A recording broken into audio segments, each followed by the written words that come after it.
مسلمانوں سنبھل جاؤ، سنبھل جانے کا وقت آیا، بہت سوئے ہو تم، اب ہوش میں آنے کا وقت آیا۔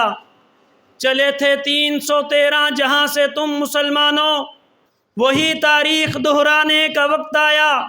اب آواز اٹھانے کا وقت ہے، اب پرچم اٹھانے کا وقت ہے، اور آج فلسطین کے بچے روتے ہوئے آپ کے سامنے ہیں۔ آج فلسطین کی میری مائیں روتی ہوئی آپ کے سامنے ہیں۔ آج فلسطین کی میری بہنیں، میری بیٹیاں روتی ہوئی آپ کے سامنے ہیں۔ میرے محترم دوستو، اگر یوں ہی چلتا رہا تو اگلا نشانہ آپ ہیں۔ ہمارے لاکھوں بھائی آسمان کے نیچے پڑے ہیں، ہمارے ہزاروں بچے اور ہماری بہنیں اور خواتین زخم لے کر اسپتالوں کے باہر پڑی ہیں، مرہم پٹی کرنے والا کوئی نہیں ہے۔ یہ ایک جہاز کیا کرے گا؟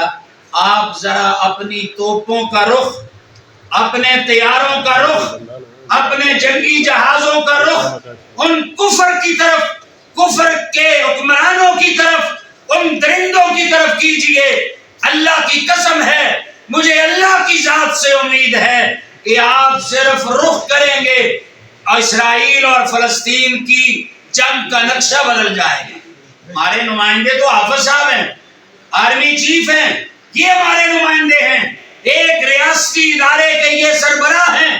ان سے ہماری یہ گزارش ہے تمام پاکستانیوں کی طرف سے کہ اپنے جنگی لڑاکا طیاروں کا منہ ان کی طرف کیجئے۔ انشاءاللہ شام سے پہلے وہ ظلم کرنا بند کر دیں گے اور ہمارے فلسطینی بھائیوں کے ساتھ سب سے بڑی یہ امداد ہوگی۔ فلسطین مسلمانوں کا ہے، فلسطین کبھی یہود کا نہیں تھا، ہم نے یہود سے نہیں لیا ہے، لہذا ہمیں اس کی آزادی تک اپنی جد و جہد کو جاری رکھنا ہے۔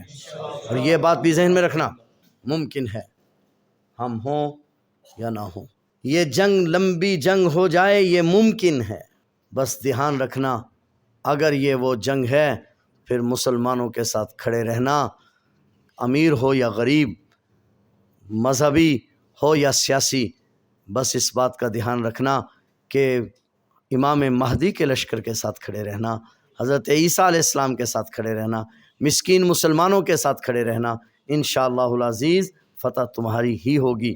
اس وقت فلسطینی بھائیوں کو ہمارے مالی تعاون کی ضرورت ہے۔ اپنی اپنی استطاعت کے مطابق اپنے اپنے گاؤں میں، اپنے اپنے شہر میں، اپنی اپنی مسجد میں جتنا ہو سکتا ہے فنڈ اکٹھا کریں، اور فنڈ اکٹھا کرنے کے بعد ضلعی جماعت کے ساتھ، تحصیل جماعت کے ساتھ رابطہ کریں۔ جو سفارت خانہ ہے فلسطین کا، وہاں پر مرکزی جماعت خود جا کر آپ کا فنڈ پہنچائے گی۔ انشاءاللہ العزیز جو فتح و حق کی ہوگی انشاءاللہ۔